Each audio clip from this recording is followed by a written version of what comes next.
There's no one I've ever seen. Medical exam will be in a few minutes. Shot in the chest. Flash burns.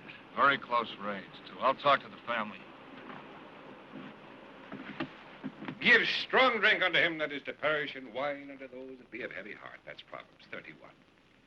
Not knowing your category, sir, which would you prefer, Scotch or sherry? When drinks in, wits out. Scotch proverb. I'm Doug Selby, District Attorney of Madison County. I'm Frank Antrim, and that young lady sitting there is Janie. She's my son's widow. And seated beside her, 'twas my delight to discover this evening, is her mother, Mrs. Doris Kane. And that gentleman up there is Alex, what's his name? Cordova. I drive the cab out front. And the man in the pool? Total, complete, and unequivocal stranger. How'd he get there? Who found him? I guess everybody, right? It's the truth, your worship. Well, let's begin at the beginning. You picked up Mrs. Kane where? I picked her up at the airport. Time? 9:10. Got her here about 9:30. What plane did you travel on, Mrs. Kane? The 6 o'clock flight from Denver. I've come to visit my daughter. Why didn't you call from the airport? Well, I didn't have her phone number. It's unlisted. Unlisted?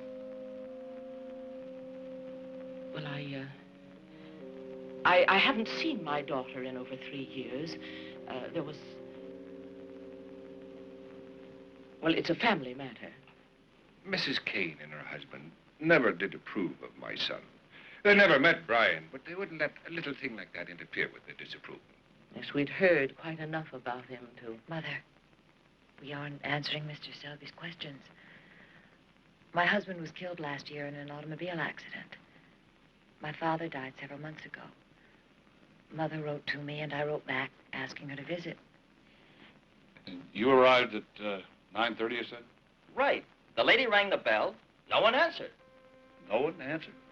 Well, you see, my quarters are downstairs. Now, Janie was with me, helped me do my exercises, and I do, you know. And of course, down there, you couldn't hear one thing from the other. Nobody met you at the airport, and nobody's home. You're sure you're visiting the right daughter, lady? Jane is the only one I have. Her letter said... I don't understand. Let's drive down and find a phone, huh? But I can't just leave. Look, lady. But, no, a shot from a gun. That would raise the devil in hell, wouldn't it? We heard a shot, and then went and found it. Jane. What is it, Janie? What's the matter? Let there be light. And so it was.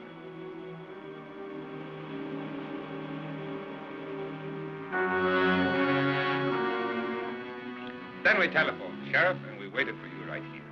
And you left things as they were? Oh, exactly. The body in the pool and the gun on the decking. Gun? What gun?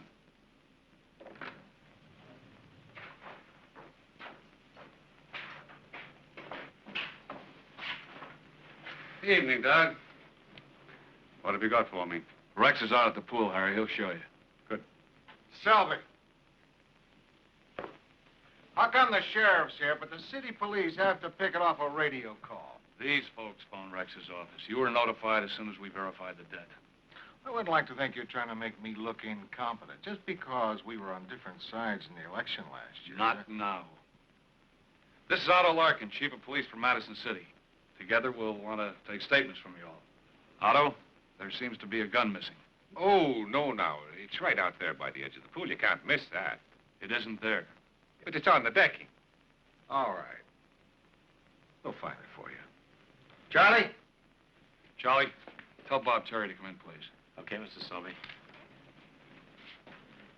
This gun, did all of you see it? And no one touched it? No, I mean, we all had eyes for the guy in the pool.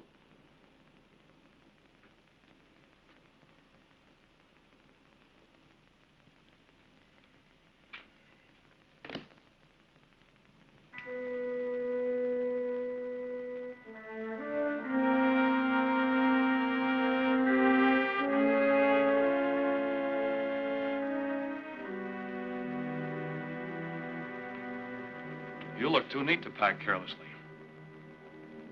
Who put this in the suitcase? Bob? Mr. Selby. Plastic bag. Tell Otto he can stop looking for the gun and go over the house. Yes, sir. You don't mind if we take your fingerprints, if only to clear you should we find any on the gun. Oh, but they do mind. Unless you have a specific person in mind and evidence and would care to make a charge. Thanks for coming. Mr. Selby, this is our attorney, Mr. A.B. Carr. I believe you've heard of him. Yes, I have. You represent the entire family? Oh, yes. And none of them has anything further to say to you this evening. Unless, of course, they're general statements or possibly evidentiary. But personalized statements in answer to questions that may indicate suspicion. No. I think you'll understand my position, Counselor.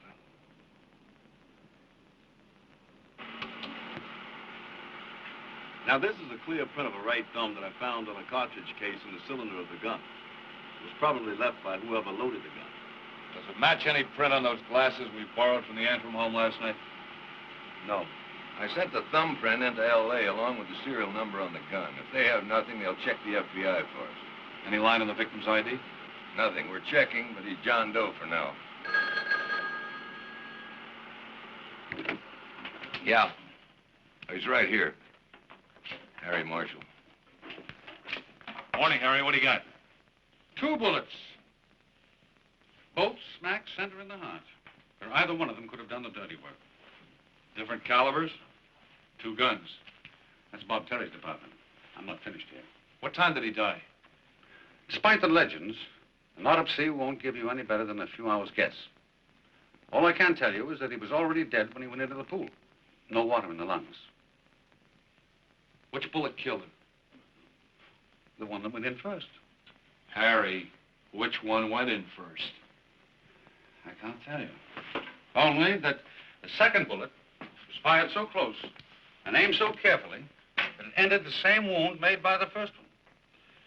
But the angle was slightly off, so we have 2 wound tracks. Not that helps your problem. It sure doesn't.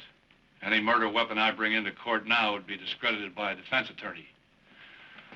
Unless I can prove which bullet was fired first.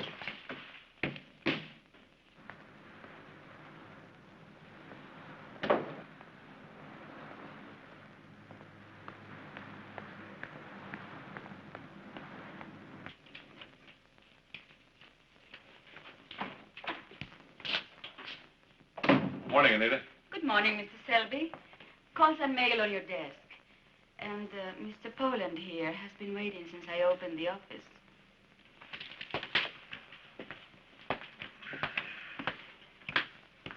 Jeffrey Poland. How do you do? Better and better, thank you. Murder in pool. Unknown victim shot at Antrim home. Can we talk about it? Yeah. Yeah, come on in. Says here you're a private detective. A state license. Came up from L.A. a couple of days ago. Bad scene. You came here to talk? Talk. An insurance investigation report is sitting in my hotel room. I sign it and Jane Antrim collects $500,000. That's a lot of money. Even today. Even for an insurance company. But you're not an insurance detective. Work some insurance squeals. Know things, hear things. Got a few contacts. So sometimes I'm brought in on the rough ones. Like the death of Jane Antrim's husband?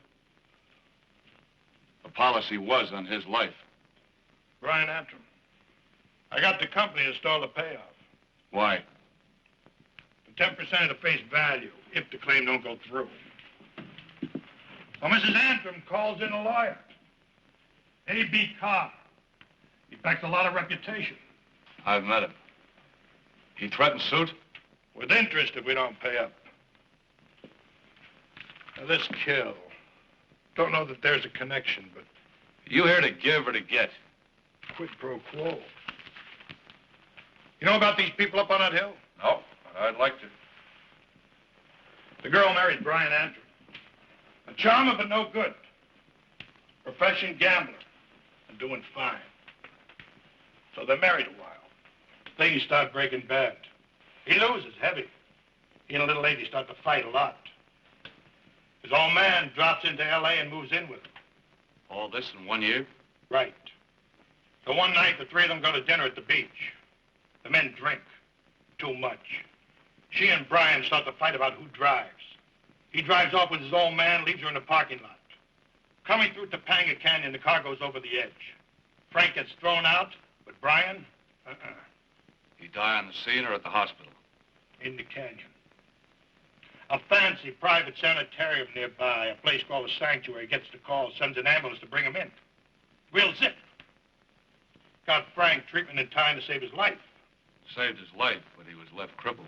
Beats dead. Will never walk again. Also did something in his head. Traumatic amnesia. Can't remember that night. It's convenient, huh? It happens. Still, it's convenient. With the car busting apart in the fall and then burning up. We can't prove a thing. But this nose, it smells something. No skid marks. How drunk is the guy? He don't even try to stop him going over. So I find reasons not to sign a report. Such as? Like a beneficiary can't collect if they deliberately caused the death. There's a word for that. You can prove it. They call it murder.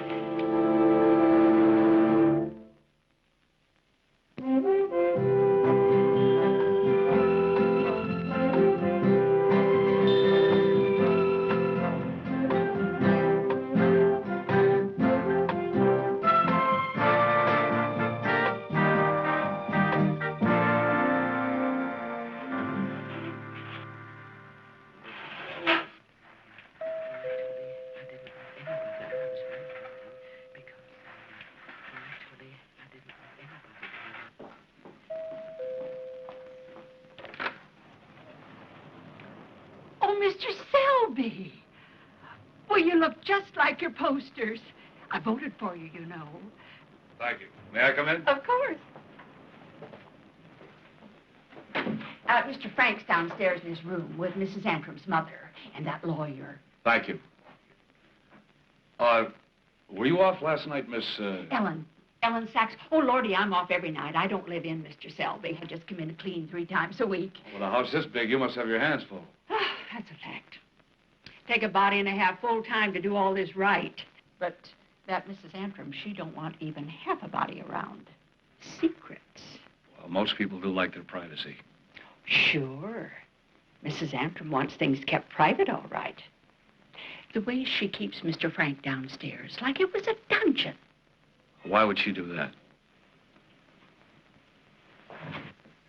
Between you and me and the fence post, there are things she doesn't want Mr. Frank talking about, things he might remember. And if he starts to, oh, Lordy, I'm afraid for him. Hey! Who's that phantom lover you're talking to, Eleanor?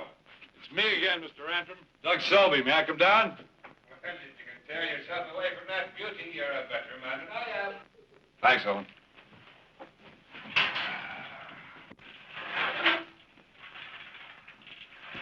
Well, in the bright light of day, it's a cheerier welcome I can give you than you found last night, Selby. Good. I'm glad you're here, Mr. Carr. There's some questions I'd like to ask Mrs. Kane. Coincidentally, Mrs. Kane and I were just on our way to see you. I wonder if we had the same thing in mind. Well, I'm sorry. I did something foolish last night. Unintentionally. The district attorney will understand. The gun, I picked it up. Well, I was afraid to have it lying there untended. Mrs. Kane worried, and rightly, that the killer might return and use it again. Tell him what you thought. Well, I was afraid that you might misunderstand, so I wanted Mr. Carr to return the gun and explain. But you, sir, were too astute to have discovered it yourself. There now, no one's the worse for it. You understand the gravity of tampering with a murder weapon? Was it a murder weapon? You can't be sure, I've heard. What's the charge for firing a bullet into a dead man, Mr. Selby? A felony, tampering with evidence of murder, aiding and abetting. You're not a man to trade small jokes. Not about murder, no. Mrs. Kane, were you afraid the gun might implicate your daughter? That question, Counselor, indicates that you've now ceased a general investigation and are aiming specific questions at a specific suspect. I shall therefore advise Mrs. Kane not to answer. The cut and the thrust, the flash of steel in the words. Tell me, have either of you drawn blood yet? There'll be no blood unless we uncap our foils in the courtroom, eh? If it comes to that. I understand you have trouble remembering things since your accident. Well, it's only about that night. There's nothing I remember of that. About all I know of it today is that my son Brian is no more and that I got wheels for legs. We'll soon have the insurance. That'll be some compensation. Do you think so now? And how much for a man like Brian? They tell me I've got wit, but I'm just a ghost to him. Why, that man would walk into the room and the light would... It sprayed out before him. Women took him for a darling, and men for a man. Oh, he was flawed. But then that just made him more of a human being, didn't it? Of all the people in the world that I've known, I love Brian best. I'm sorry. Was he your only child? There was none other. But then I'm spreading the pall over our, and Brian would be the last for that. I'm leaving, and you must have other business, shall we? If anything occurs to you, Miss Kane, would you please call me? I'm sorry I made your job harder. Well, thank you. All right, let's climb up out of the pit. I'll race you to the top of the mountain.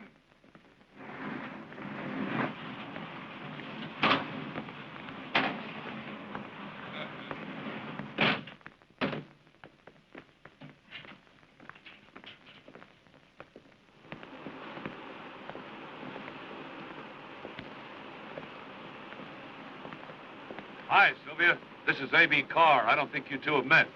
Miss Martin is a reporter for the Madison Times. Charming. Mr. Carr, wouldn't you like to talk your clients into a first-class interview with the press? But, my dear, that would be too dull, even for sleepy little Madison. Well, perhaps you'll tell us what made you decide to move to sleepy little Madison. Well, we all need a quiet place after the daily wars, and Madison is so close to Los Angeles that they'll grow together anyway. You mean that Los Angeles, the monster that's going to swallow the world? Well, it will be one city, Los Angeles to San Diego. Ask Selby. The administration his group replaced represented the early reaching tentacles of megalopolis. Well, we did beat them. Yes, but for how long? And do you really want to stop the advance of the 20th century? Do I have to take it all? Or can I take the best parts of it, blend it with the best parts of the old? Oh, it's a package deal. Bad comes with the good. People live better and longer these days. A little pollution isn't too high a price to pay for that. A little pollution? All you take out of life are its values, leaving nothing but corruption. No thanks. The quality of my life is at least as important as its length. I apologize for patronizing you to this moment. Miss Martin.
You're in trouble. Carr, I mean. I suppose I should play coy and say, what else could you mean? Matter of fact, that just came from your house. Now, could be blocked fuel line or the carburetor.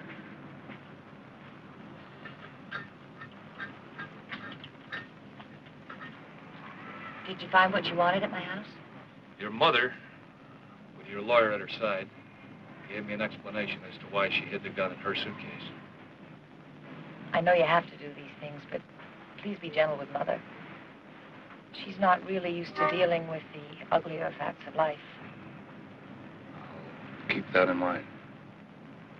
Dad gone, she's alone. So am I. You have Frank. He's a lively character. As you say, I have Frank. Any sign of him remembering the night of the accident? No. You having any luck? I have to go. In a minute. You know, I think there is something to heredity. Frank he's a great character. I imagine your husband might have been cut of the same cloth. Oh, yes. Brian was that. I remember when I first met him, he reminded me of a poem I'd learned in high school. The wind was a torrent of darkness among the gusty trees. The moon was a ghostly galleon tossed upon cloudy seas. The road was a ribbon of moonlight over the purple moor, and the highwayman came riding, riding, riding. The highwayman came riding up to the old inn door.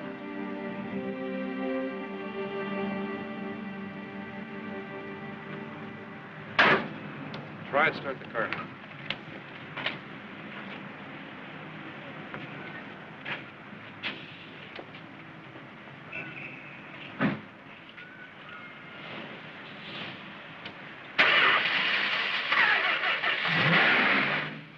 Thanks. Drop this thing off in the garage and have that carburetor cleaned. Oh, well, that'll have to be next week. I really... Who's that? What? Oh, nothing. I have to go. Thank you.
In? He went to pick up the package L.A. sent. They've got a fix on our John Doe. Good. Tell him I'd like to see that stuff when he gets in, will you? Oh, Doug, those two bullets that were in the body? One's a Peters, 9mm. The other's a Winchester, 38. It was fired from the 38 Colt police special that you found. You couldn't by any chance tell me which one went in first, could you? I might, with a little more magnification. Then magnify. You fix the murder bullet, I'll buy you the best dinner in Madison. Give me a little incentive. Make that in L.A. Like I said, I'll buy you the best dinner in L.A.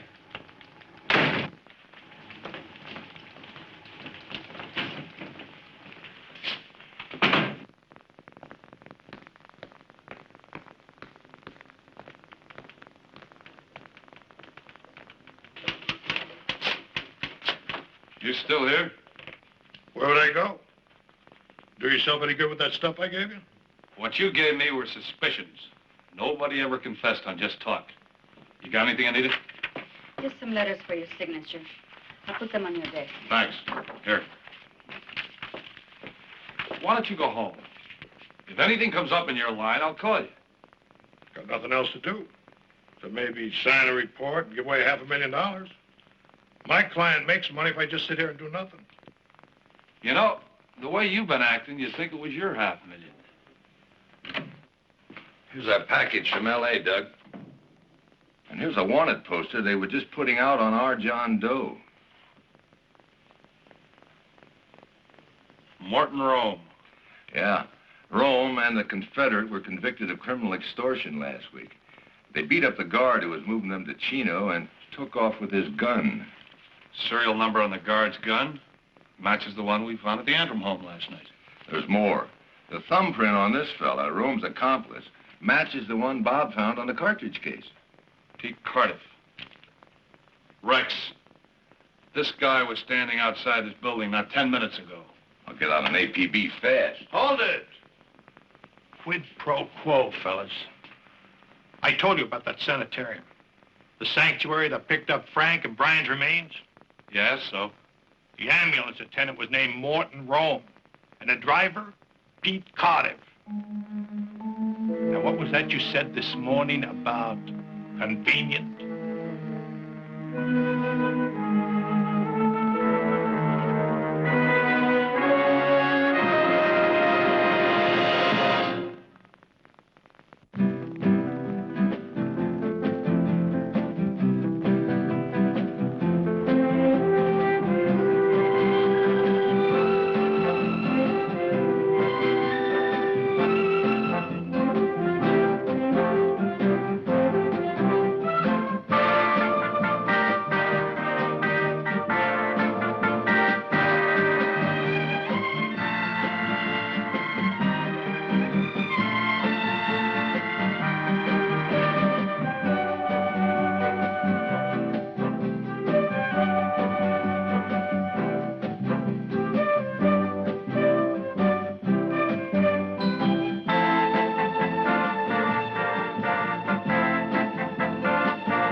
Patients are people in the public eye.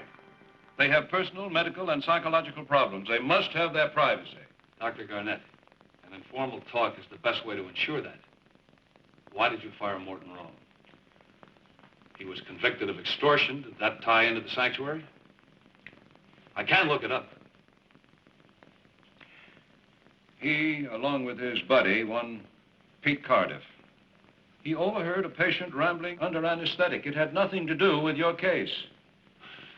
Well, then tell me about the Antrims. Which one, Brian? Nothing we could do for him. Frank, we saved his life. And that's absolutely all I have to say to you. What were the extent of his injuries? Would you like it better if I subpoenaed your records?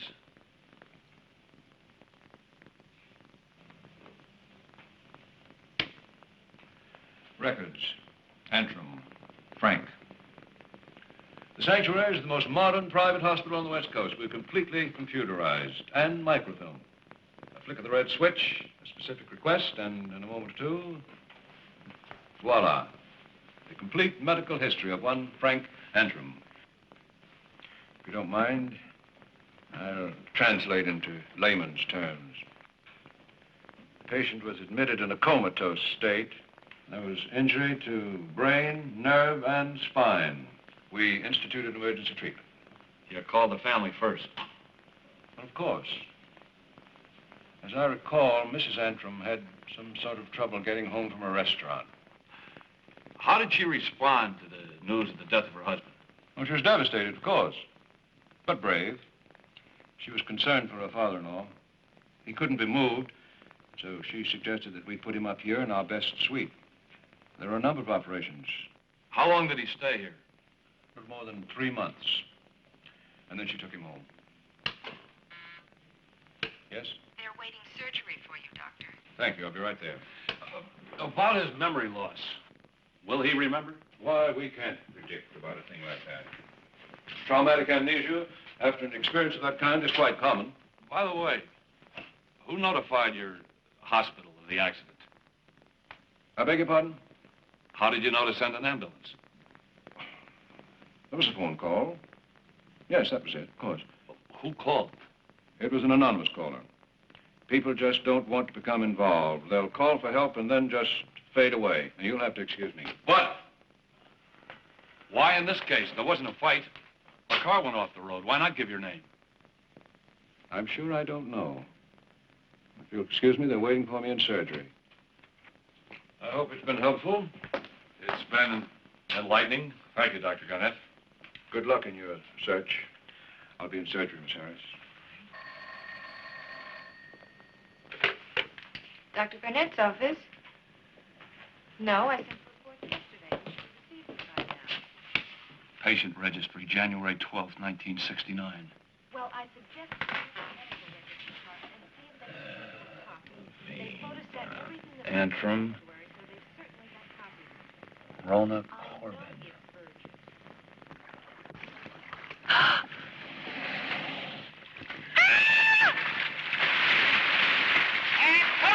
David. And that's a print. Very good, Rona. Bring your playmate with you while we get our next setup. Jack, I want a tight head on Rona. And let's put down some tracks and dolly along the bank.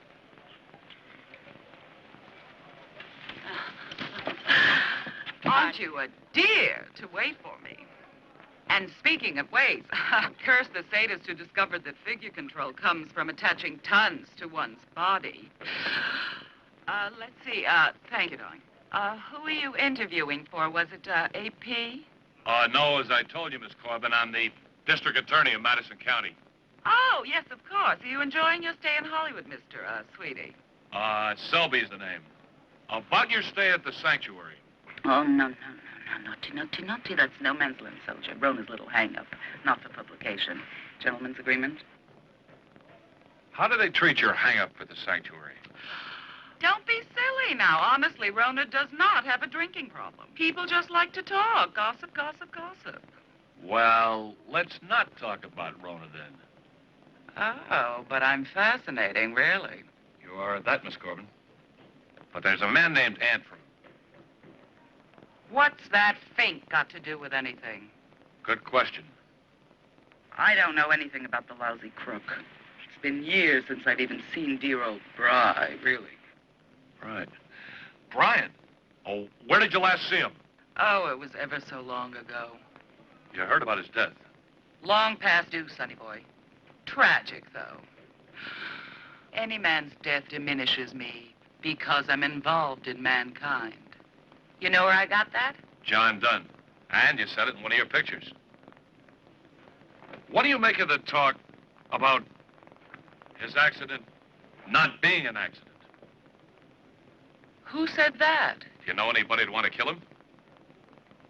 I'd heard he owed money to the mob. He might have been so terrified of them he killed himself. No, suicide's a pretty drastic way to avoid being killed. Well, how about they killed him? I mean, he wouldn't pay his debt, so the mob took care of him. From the picture of the same name. No again. Tough as it was to collect from Brian alive, it was impossible to collect from him dead. You got any other notions? Yeah, Buster Brown. You'd better go home now. Oh, I'm sorry if I've upset you. It's Frank Antrim I want to talk about. Who is Frank Antrim? Brian's father. He was treated at the sanctuary. He had suite 220, January 12th. The guy next door? That was Brian's father? Well, didn't you talk to him? The sanctuary, you don't talk to anyone. You do your thing and you go home. I was 3 weeks that time getting resting. Nerves. Go bother whoever moved in after I left. It's that early period that interests me. Tough. Look, I don't know the Antrims, except Brian, and he was trouble. The only handy thing he ever brought me was Garnett in the sanctuary. The rest was a bad scene, and I kicked it. How did he bring you Garnett? All right, everybody, fun time. Everyone back into the pool. I have to go now. You have been sweet. May I have your robe, darling? Thank you, darling. And you must come again, soldier. In the meantime, keep a lovely thought for Rona.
Doug, they're setting you up for a kill.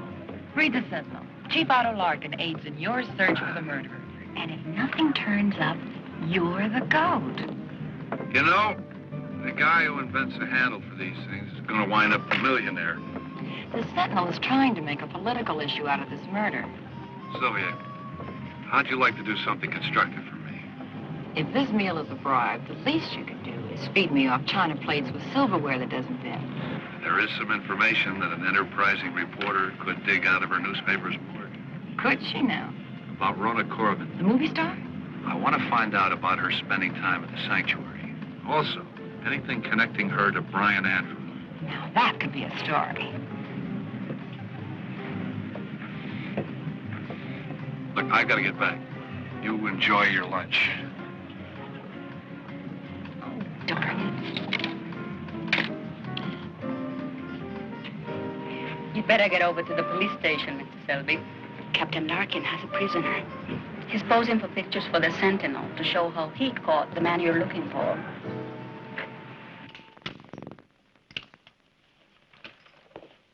Don't forget to send me prints of all of those. Hi, Selby. Just about to phone you.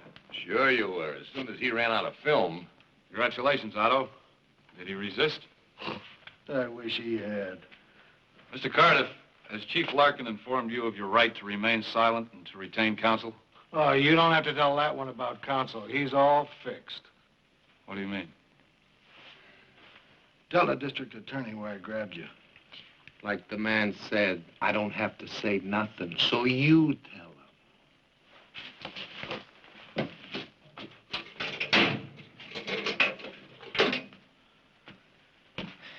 I busted into the home of that lawyer, A.B. Carr, and pulled this one out from under a bed. But Otto, you should have gotten a warrant. I didn't want to chance him getting away. All right, let's go over it again. How? Well, Charlie was cruising the back lanes when he sees this joker sunning himself in the yard. This guy ducks into the house when he spots the police car. Otto, even you ought to know you can't bust into a man's home without a warrant. Carr must be in L.A. on business, and we haven't got much time, fellas. There isn't much we can do now. Doug, you're a bright boy. Put your mind to it. All right, all right. If I made a mistake, it was in trying to do my duty. We're all in this together, on the same side. Come on, buddy, come up with something.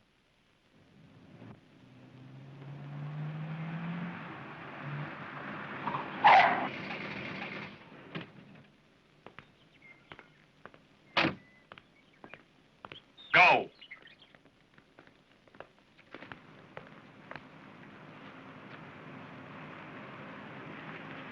Doug, we found it.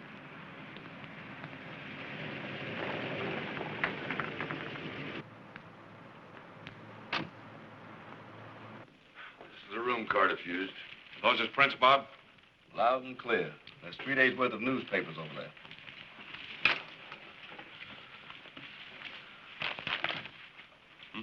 It's 3 days since the night of the murder. Yeah, and that creep lawyer has been hiding them out on us. Your head should go nicely beside that of the boar. May I have it now, Counselor? Search warrant signed by Judge Faraday. You can go ahead with your work, Rex. On what grounds did this judge of yours issue this warrant? He's not mine. As for grounds, today's your housekeeper's day off. I questioned her at home. She volunteered a signed statement that a man's been living here. She also identified Cardiff's wanted poster. And she gave me her keys to your home. Well, I'm sure the poor ignorant woman said a number of things, none of much legal worth. Not enough for a warrant. So I see.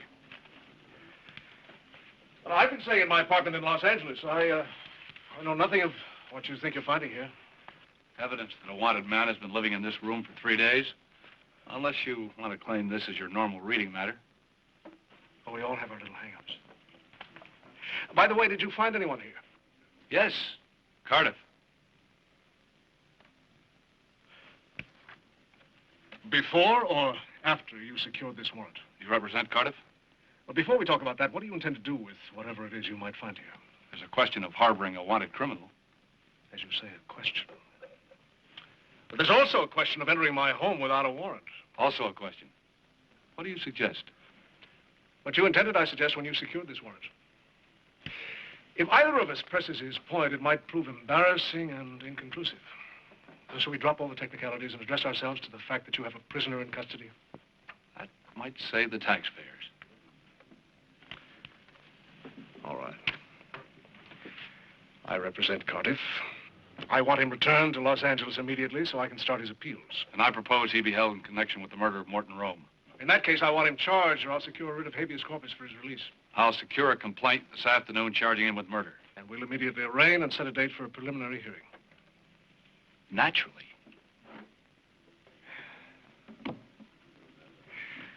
Now, if you'll all clear out, I'll lock my house and visit my clients. Okay. All right, boys, let's go home. We saved Otto's bacon, now our fat's in the fire. There's no sign of the missing gun here. We need it if we're going to hold on to Cardiff. Doug, this Cardiff, he's nothing but a small-time punk.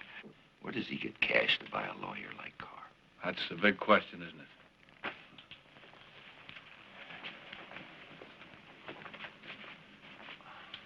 No. Keep them. I wouldn't want your trip to have been for nothing, Counselor. It wasn't.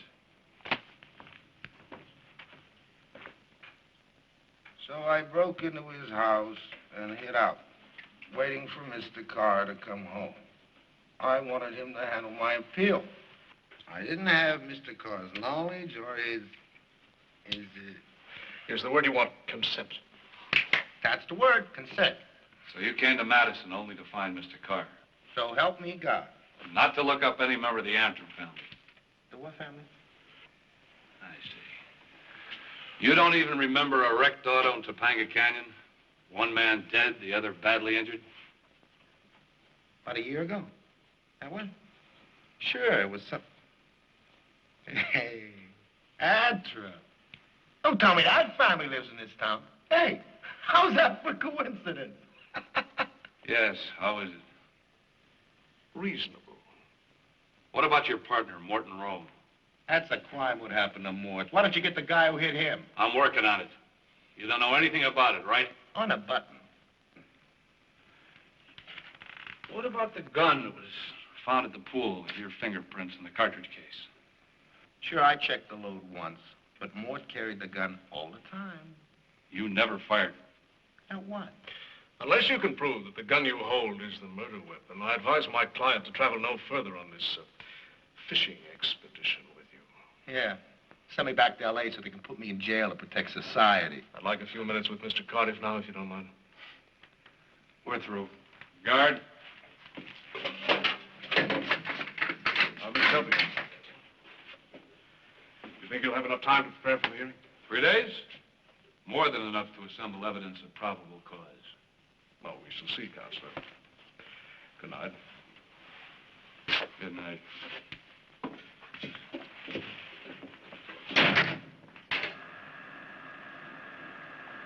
Well, of course we'll be at the hearing. I wouldn't miss that for the world. And you can't add anything to what you've already told us. Well, I like to tell a tale. A small bit of encouragement. Thanks. The truth is all we want. It's not enough that my legs is crippled, but you'd bend back my tongue as well, would you? Oh, here comes me Eleanor, me cupbearer. Your cupbearer's only going to bear you 1 cup today. You've got to cut down on the caffeine. Quite right. I'll take whiskey. Oh, no such thing. You want it on the phone, Mr. Selby? Thank you. Excuse me, Frank. Righto.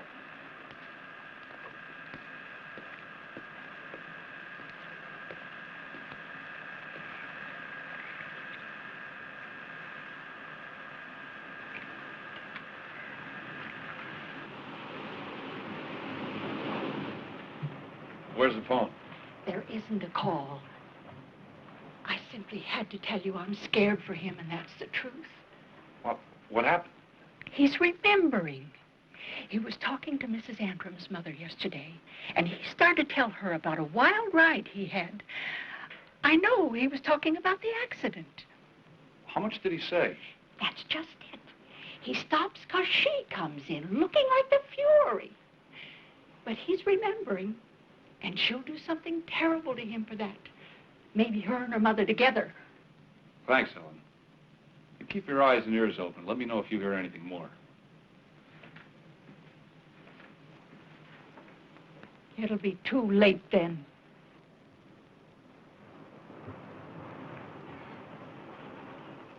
How you going, Doug? Is it duty calling your way? As long as you didn't see Cardiff here, you're of no use to me. Well, with a wee bit of a nudge, I could see even the fairies in the garden. We'll have to do without. By the way, can you remember anything more about your accident? What's that all about? I still have to find out why Cardiff and Rome came here. If I could remember, I'd keep it to myself. For if there's any fault to lay in the death of my Brian, I settle that up myself. That's the job of the law, Frank. The law? It has no zest to it. Do you know, Doug, when I was a young man, I ran away from Brian's mother. I left her to take care of the boy alone. I thought you were close to your son. I was a stranger to him. I beat about the world hanging on to it with these fingernails of mine. But when I come back at Erle and a wreck, Brian, he just took me in and he gave to me life. Because without him, Frank Andrew would be dead. So you see, when I tell you that there's nothing in the world I wouldn't do for Brian, I tell you no lie.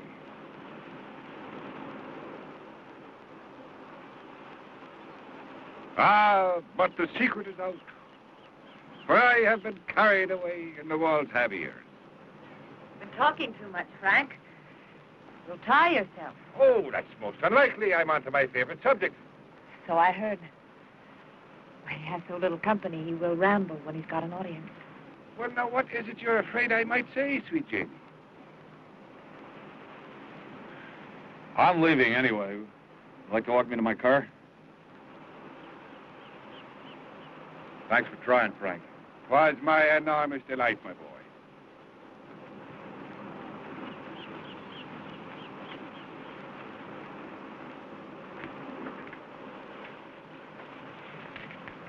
Jane, you realize you'll have to take the stand at the hearing. I got the subpoena. You know, you're in the poem, too. A redcoat troop came marching, marching, marching. King George's men came marching up to the old inn door. So that's it. I'm the king's man after your precious highwayman. Well, I'm afraid my tailor's fresh out of redcoats. I'm sorry, Doug. It isn't you. I just wish it were over. The insurance claim paid and I could go away from here. There's danger. Danger? I only meant that Frank would be better if I could take him away from here. How better? Just better. I hate it. The money running out, the suspicion, the dirty, grubby hands pawing at our lives. If I could only wash it all away, go back and start over. No one can. If you'd like to talk, I'd like to help you as far as my job will let me. And if it's something else, I'd like to help. As a friend. As a friend.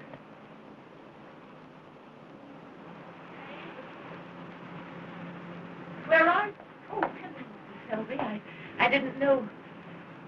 Jenny, I simply can't talk to this housekeeper of yours. I'll be right there, Mother. Thanks for your offer. I'll keep it in mind.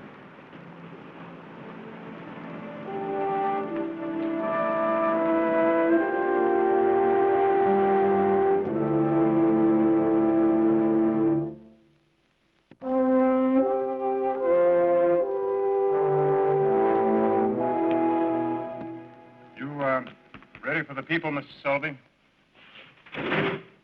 Ready, Your Honor. Mr. Carr. Quite ready, Your Honor. Call your first witness, Mr. Selby. Bang. There's a shot. You heard only one shot? Right. So we go, the lady and me, and look. A fellow's in the pool, and he's dead. But you didn't see the shooting. No, I did not. We heard the shot, and Janie ran up the stairs. But it took me a bit longer, as you might imagine. Did you see him fall into the pool? No, he was already there when I came out.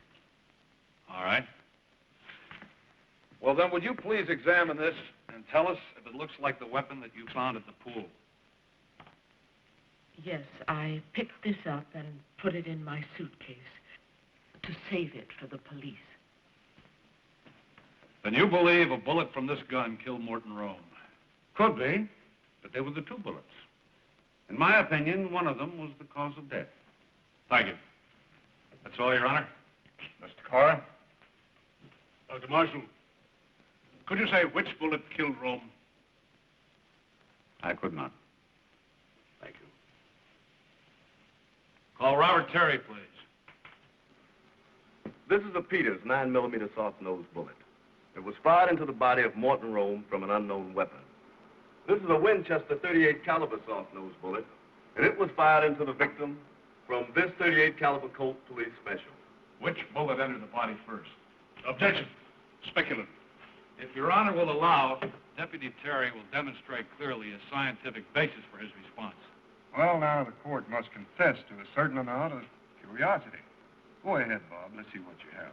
Answer the question. This is the bullet that entered first. Now, how do you know that? This is a blow-up of the nose of the Winchester bullet. You see these markings? Well, that's the material weave pattern. Now, this is a magnified piece of material from Rome's shirt. The weave pattern is similar to the pattern on the bullet. How did the marks get on the bullet? The first bullet entered, tearing an opening in the cloth. The soft lead traveling at high velocity was marked by the threads as it passed through. The second bullet, coming through the hole in the cloth, which had already been made by the Winchester, picked up no marking. The Peters bullet, this clean one, was obviously fired later in an attempt to confuse the evidence. Objection to that extremely speculative conclusion. Sustained.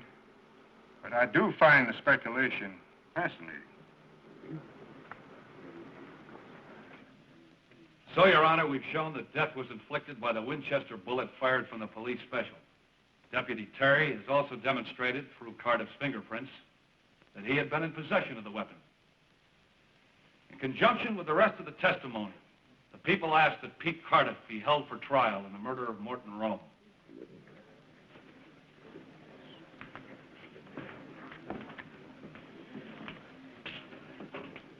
Granting the ingenuity of some of the forensic testimony, the logic is flawed. I would counter by stating that the first bullet was the Peters, fired into the victim while he was dressing and thus shirtless. The murderer finished dressing his victim and then fired the Winchester bullet into him.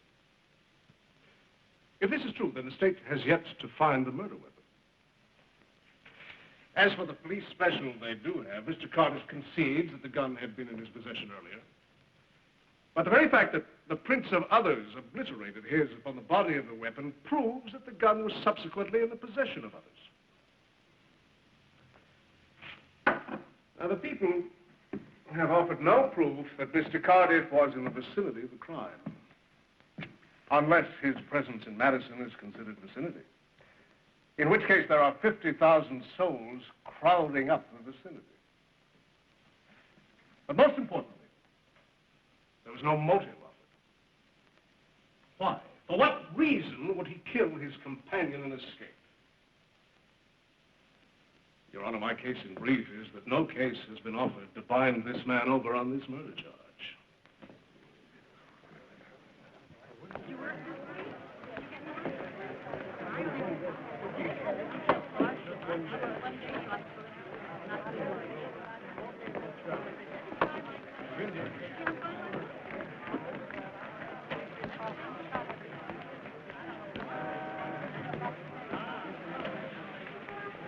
You blew it. Thanks. Look, Poland, the judge's ruling didn't make my day either. Sorry, but if you could have held Cardiff, I could have stalled signing my report. Well, you did a grand job, lad. Was the judge who done you in. Mr. Poland, now that you've seen the teeth of our attorney, do you think you might be wanting to release that money? Not much, no. Wouldn't you like to tell me how your car ran off the road? Oh, did you hear that now? He's thinking that I wouldn't delight to tell the story if I could remember it. He's intimating, Janie girl, that you'd take $500,000 for Brian. That's a question, ain't it? No, Poland. The question is whether you sign your report within 24 hours. Or I institute suit against you and the insurance company for the money, interest, and character assassination. Shall we go?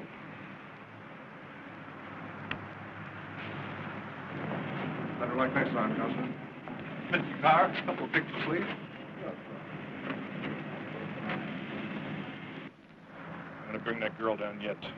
Or that phony lawyer, so help me. Easy, Poland. Don't you turn this into a personal vendetta. The hell you say?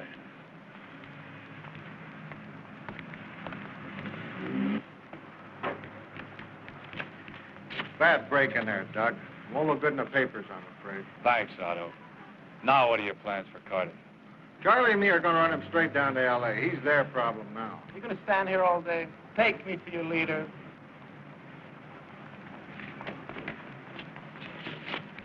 Sorry, Doug. You did fine, Bob. And I still owe you that dinner in L.A. Forget it. Right now, I don't have much of an appetite. Yeah, I know what you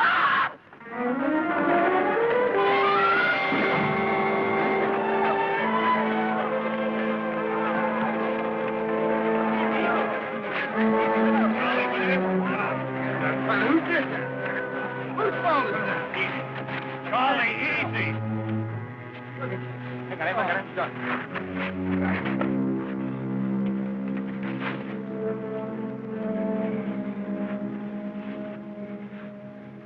Are you okay, Frank? I'm all right. I'm all right. But what the devil happened? Well, I don't know. The chair just seemed to twist away. Didn't you feel it, Janie? Well, it must have caused it. Yeah, right on my foot. Somebody is gonna get sued. Otto, get him out of here. Come on, you can cry tomorrow. All right. Out of the way.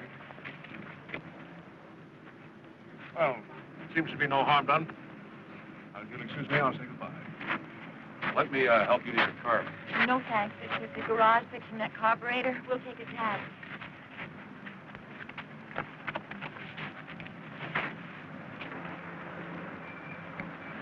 Cardiff's getting away with murder. All we can do is stand here and wave goodbye.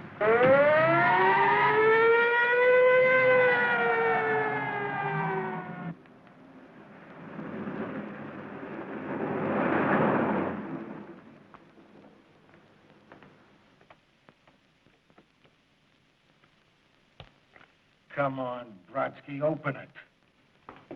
Ooh, look at you. What we got now.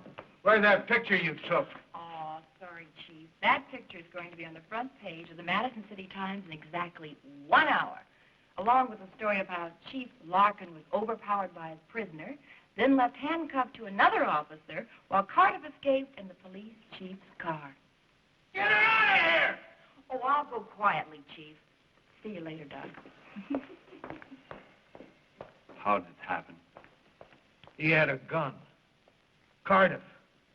We weren't 15 minutes out of town when he's ramming a gun in my side. Made us drive out in the desert and dumped us. Took our car, keys, guns, everything. And Otto misplaced the master key. Otto, how did he get the gun? I bet that shyster lawyer slipped it to him. Carr wouldn't get in that deep for anyone. Must have been someone else. The trial. Or that accident with the wheelchair. You know, during that pileup, anyone could have shoved a gun into Cardiff's pocket. Ow! Watch that pick. Cardiff's loose with an arsenal. We better find it fast. Already called for roadblocks.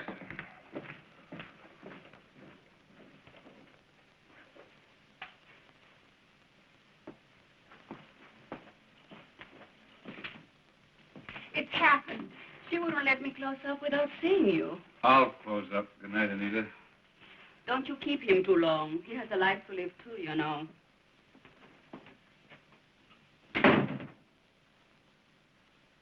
What happened? Something to Mr. Frank. I told you it would.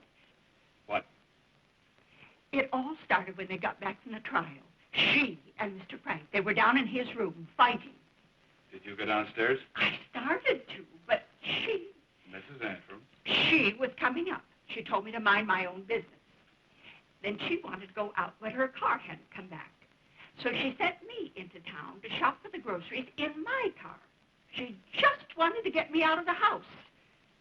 It was dark and real quiet when I got back.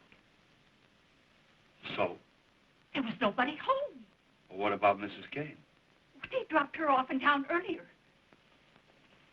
But it's Mr. Frank's room I wanted to tell you about. It was all torn up like there'd been a big fight. And to one side of his room, on the floor, What? blood.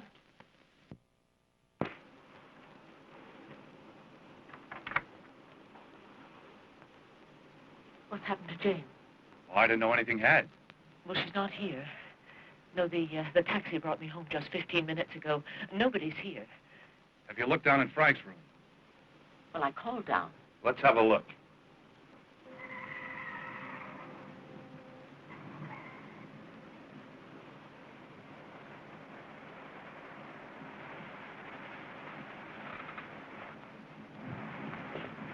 Jane? Janie, are you all right? Why shouldn't I be? Where have you been? When the mechanic returned my car, I just went out for a drive. Why? Where's Frank? In his room, I guess. No, he doesn't answer. Oh, well, he must be sleeping. Well, I put the car away.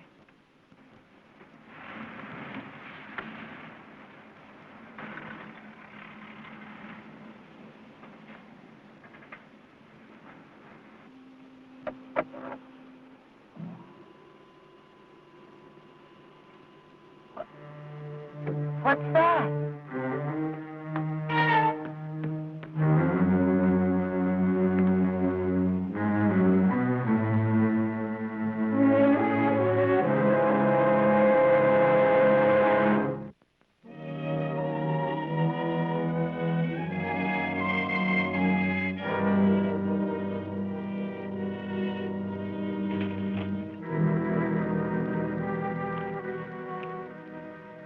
What do you got, Robert? I don't know how I missed it before, but this looks like a dried blood stain. Someone must have fought a war in here. Well, if you find out anything about where Frank's gone, sing out. With Chief Larkin's auto in the garage, it's a sure bet Cardiff had something to do with it. Then where is Cardiff? Mr. Selby, the sheriff wants you down at the edge of the cliff.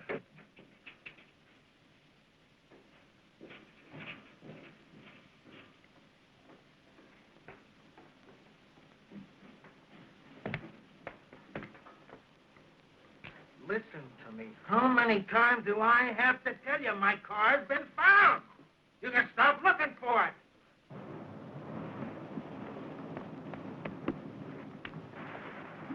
Rex! He's dead. Get some ropes down on a stretcher before the tide comes in. Rex! Is that Frank's body? No, it's the private detective, Jeff Bowen.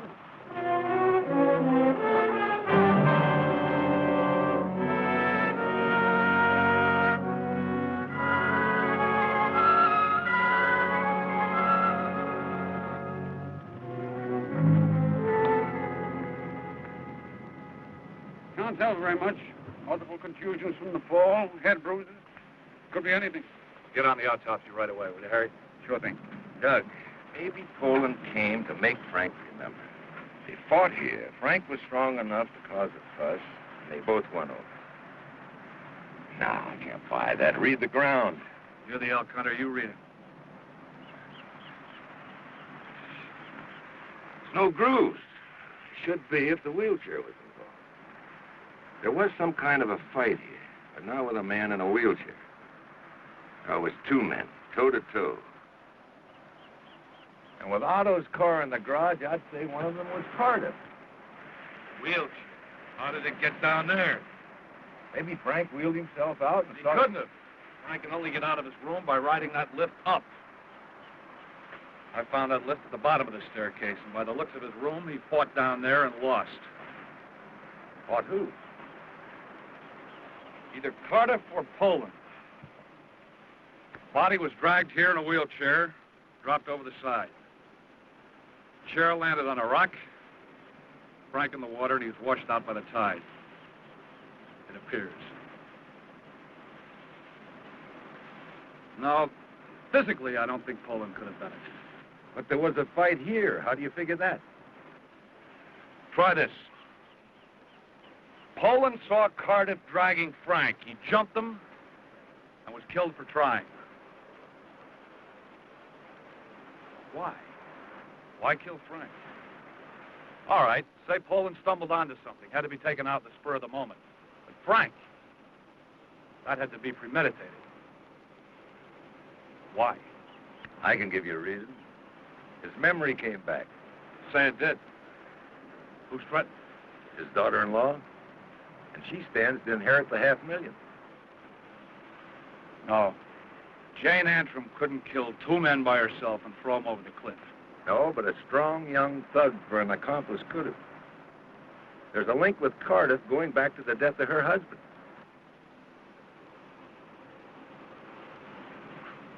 Rex, we could stand here all day and try to figure out who did what and why. Come on, let's try to find something concrete.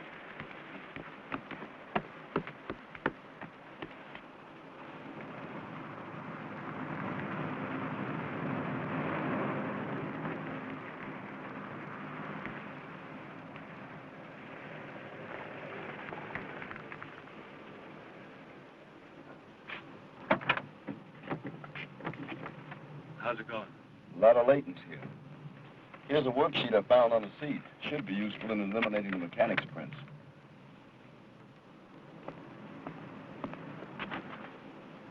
I've been expecting you. A lawyer's work is never done. Mrs. Antrim phoned. Naturally, she's very upset. I have a doctor coming. He'll want her to go to bed at once. Sedated. You are sure she wouldn't want to help us find out what happened to her father-in-law first? I assure you, if she had any information, she'd give it to you. She's inside waiting for you. God!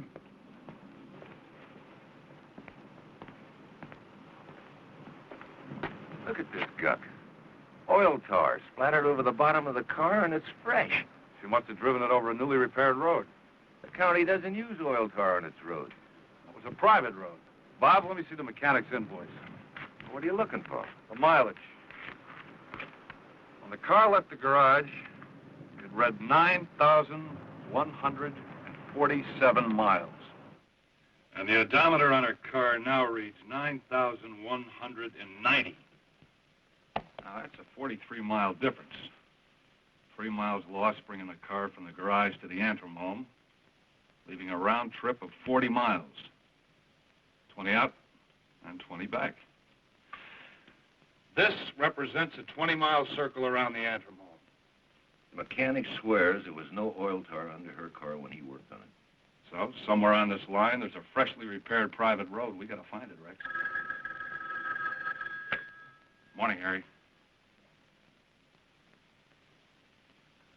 Yeah, that fall that Poland took makes it almost impossible to determine the exact cause of death. Harry, Bob analyzed the dried blood stains we found downstairs. He says it was type B. What was Poland's blood type? I see. Thanks. Type O. Then Poland wasn't killed in Frank's room. Now, what's your move, Doug? I'm driving down to Los Angeles. Now, you look out. You know, someone down there might have sent Cardiff. He could be the arrow to someone's bow. Poland was digging in only one hole. The death of Brian Antrim. His murder must have come out of that search. Why?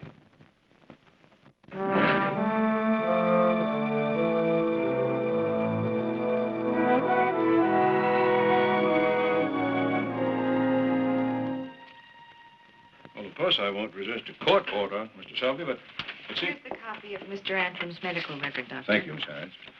By the way, Dr. Garnett, is there any reason you didn't tell me that you'd known Brian Antrim?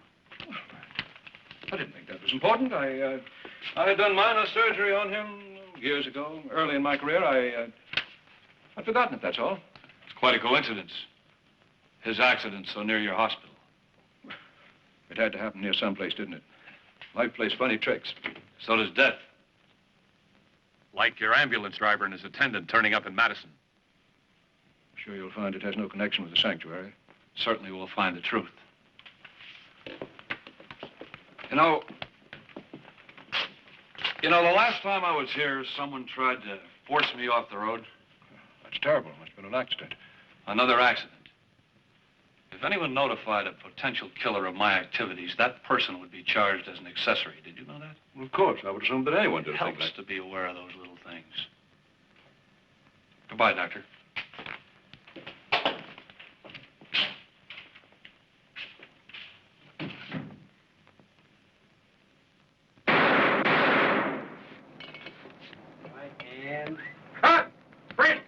Really, darling? Now, Rona, you're beautiful, darling, and you have no idea how good that's going to look in a tight close-up. Now, please, Rona.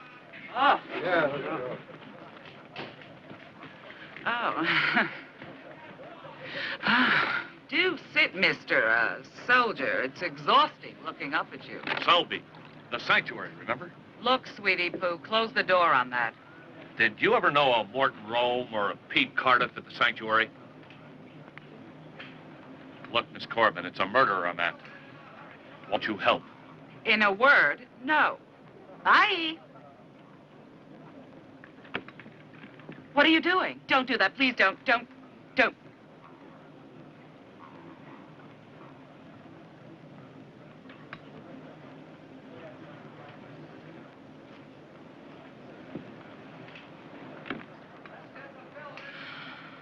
How did you know?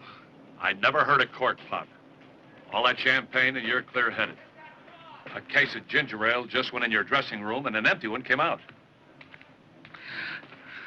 I tasted some champagne once. Yuck. Why all this camouflage to cover up the real reason you go to the sanctuary? It's hard to see the scars left by plastic surgery. Some joke, huh? Rona Corbin, sex symbol, put together by a plastic surgeon. It's not a major crime. Look, I'm not a kid anymore. That is a major crime these days. You gotta be young or you insult people by not dropping dead. Especially in this business, and there's no middle years. You're young or you're old, period. You'd rather have people think you're a drunk. Listen, there's some fun in a good-natured tippler. But a sex symbol who has her face lifted every year is a bad joke. All this is my thing, and I love it, Selby. So don't blow it for me, please. I want to know about Brian Antrim. Oh, look, I was a kid. We got into some trouble, and he dumped me. When I became a starlet, he showed again. When it looked like my career wasn't going anywhere, out he ran again. Then bang, when I made it big, hocus pocus, Brian. But I'd smartened up, I told him to pack it. That's the last I saw him, so help. You got a real thing about him, don't you? Brian? He's one of the world's great people users, a taker, anything from anybody, a no good. That's not the picture I get from the family. Oh, come on. They had to be used more than anyone. To know Brian was to want to kill him.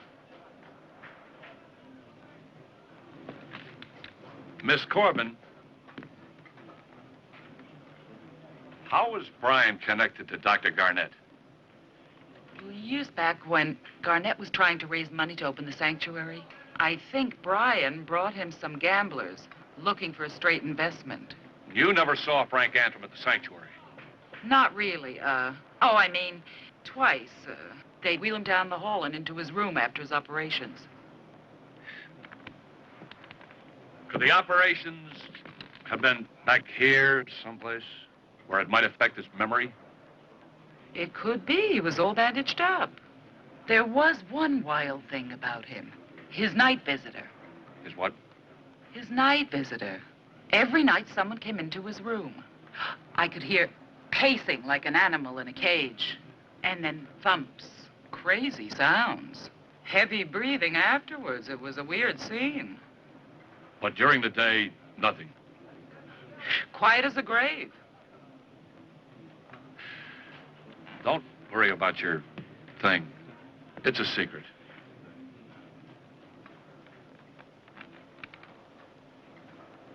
Keep a warm spot in here for our Rona, won't you, soldier?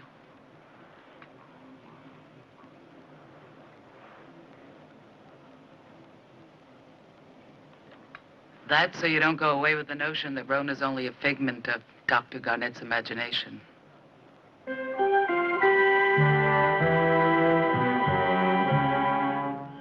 His night visitor. It was a weird scene.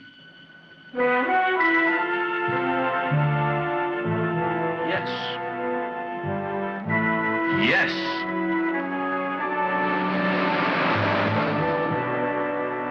Rona's only a figment of Dr. Garnett's imagination.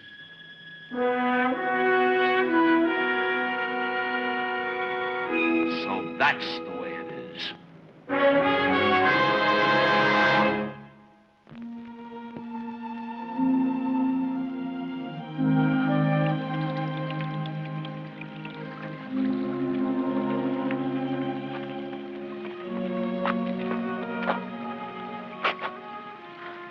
Look at the moon. It's lovely tonight. It's your talisman, the moon. It brought you your highwayman, didn't it? Then look for me by moonlight. Watch for me by moonlight. Come to me by moonlight. Though hell should bar the way. He won't, you know. Why do you say that? Because you're probably going to jail for... No, Doug, don't say a thing like that. And I must warn you not to say anything to me without your lawyer present. Do you understand that? Yes. But why are you here? Because I want you to know that you won't be able to hide behind what you think I feel. Then you do feel something. As I do. Something. But not as much as you wanted me to. 3 men have been murdered here, and you helped.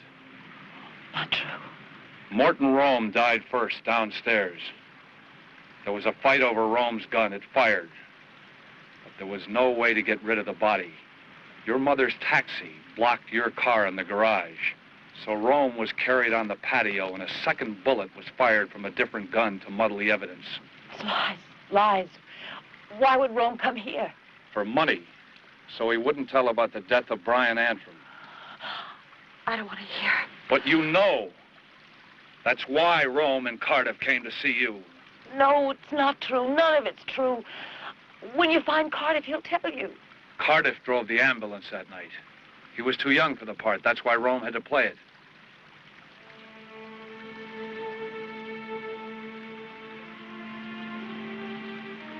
I didn't want to. I couldn't help myself. He was too strong for me.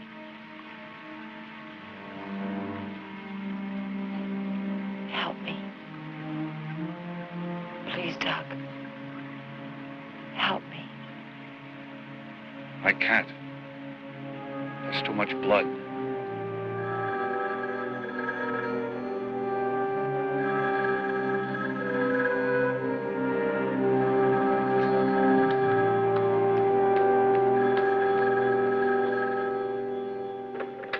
Selby, we're on our way.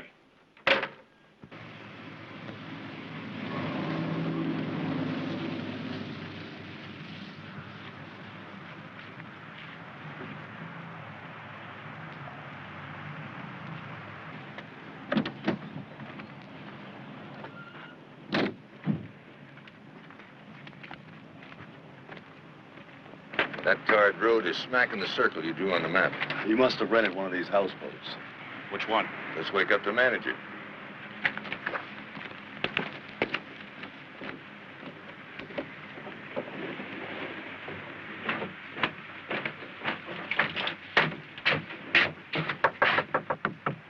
still that 9mm pistol we're looking for. What do you want? You rented a houseboat in the last day or so. Louder, speak up, will you? What boats have you rented in the last 2 days? What's that? Who are you? Which houseboat did you rent?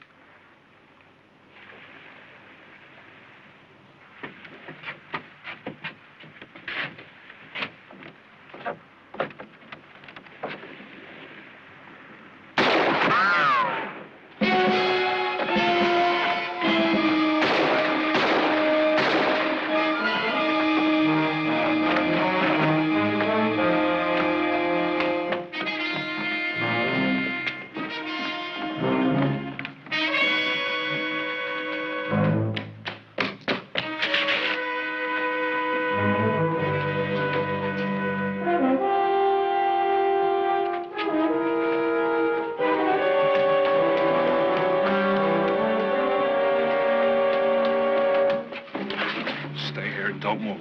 Please, Doug, you're keeping me from doing my job. That man has killed 3 times already. Rome, Poland, and Cardiff. Cardiff?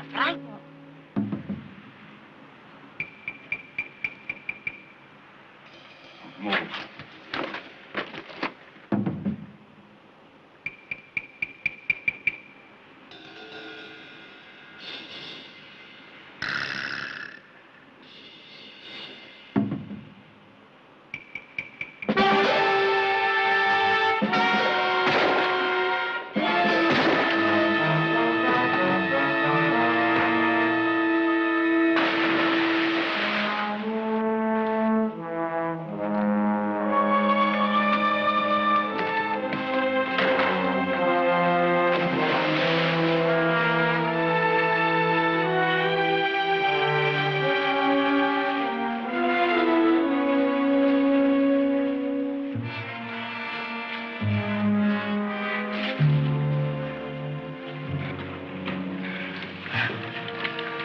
Double back on us.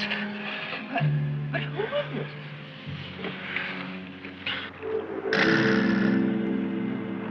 Frank Antrim.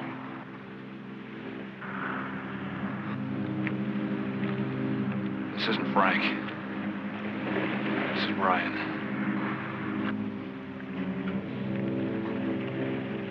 But how? Why? He told me why one day at lunch. Because he loved Brian Antrim above all men. There was nothing he wouldn't do for him.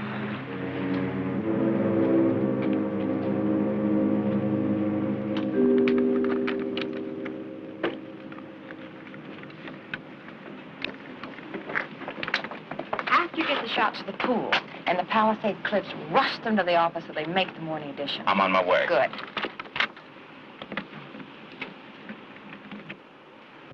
Tom, check all your men and keep them posted around the house until we take them out. Rex, you better get down there with Bob and keep an eye on things. But don't get so close they can't talk privately. Letting them talk to their lawyer in their own house. I don't know why you're so good to them. They should be in lockup right now. They'll be in lockup soon enough. A little humanity mixed with due process doesn't cost a cent. Mr. Selby, somehow I feel responsible. I don't understand. Please, tell me. How did it all happen? Why? Well, I don't know why. Well, I can tell you how it happened. Brian owed money. Money he didn't have to the syndicate. To save his life, he decided to die with Dr. Garnett's help. That would cancel the debt and bring, through Jane, $500,000. He hired 2 other accomplices, Morton Rome and Pete Cardiff. First, Brian had to build a new role for himself. His father had died in Europe, but nobody knew that. So Rome, posing as Frank, Brian's father, took time off from the sanctuary and came here for a visit. The night of the accident, your daughter, her husband Brian, with Rome posing as Frank, Brian's father, went out and put on their drunk act in front of the restaurant. Then Rome and Brian drove to meet Cardiff, waiting with the ambulance at a dangerous curve in a canyon road.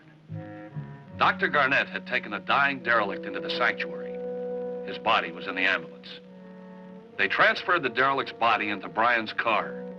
Then, setting fire to it, they made sure it'd be totally burned before pushing it over.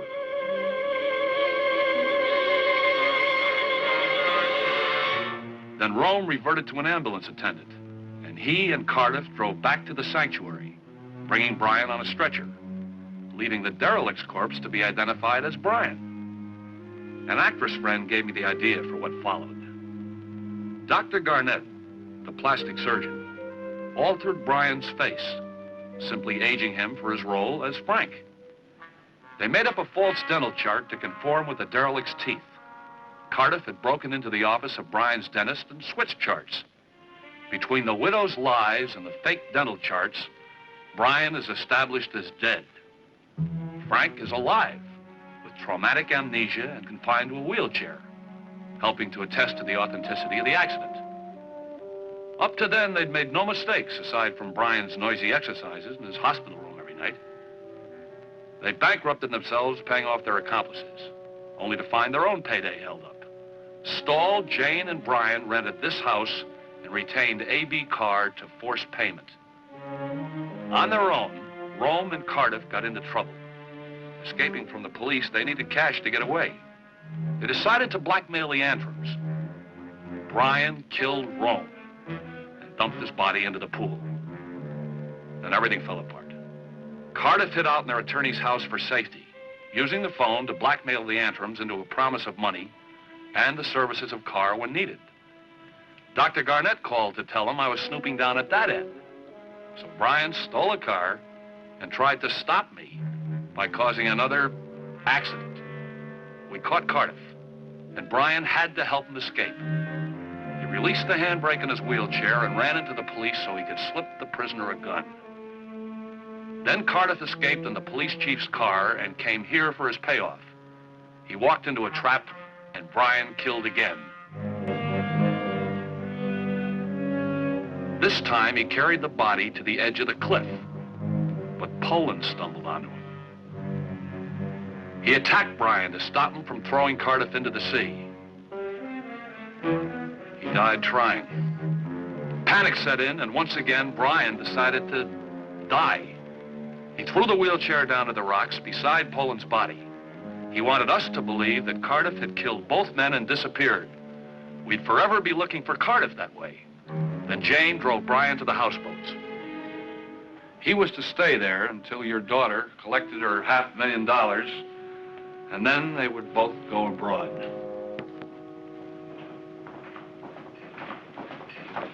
I used to take those stairs back there 3 at a time when there was nobody around to watch me. Thank you for freeing my legs. But you've bound my wrists with the rest of me to follow, eh? Well, man can't win them all, can he? Oh, Janie, if only I hadn't tried to see you. If only I hadn't come that night. I'll drink to that. If your damn taxi hadn't blocked my way out of the garage, we'd be dancing in the clouds on a Paris flight right now. Don't talk to her like that. Oh, let's not have a falling out at this stage. Love. And don't use the word love to me. Oh, I did love you. And because of that, I did things that I can't bear thinking about. But love isn't a thing that you feel. It's a tool you use to get money. A weapon with which to kill people.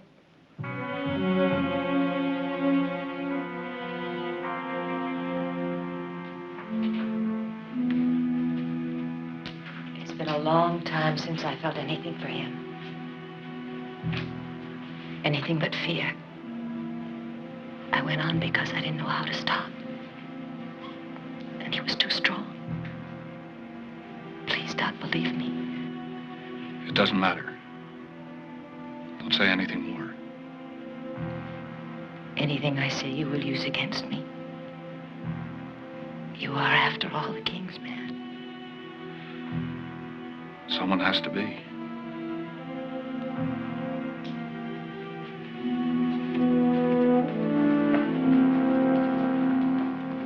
I confess I'm not looking forward to going into a courtroom on this one. Would you consider a deal on a plea? Let's leave that to the court, shall we, Counselor? Besides, there are some things about your part in all this we want to talk about. Talk. Certainly, any time. I know you're much too wise to say things you couldn't prove. Well, as the saying goes, see you in court.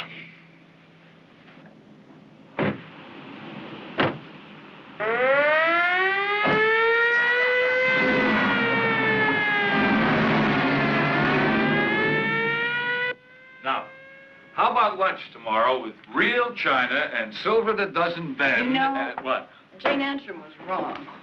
You're not the king's man.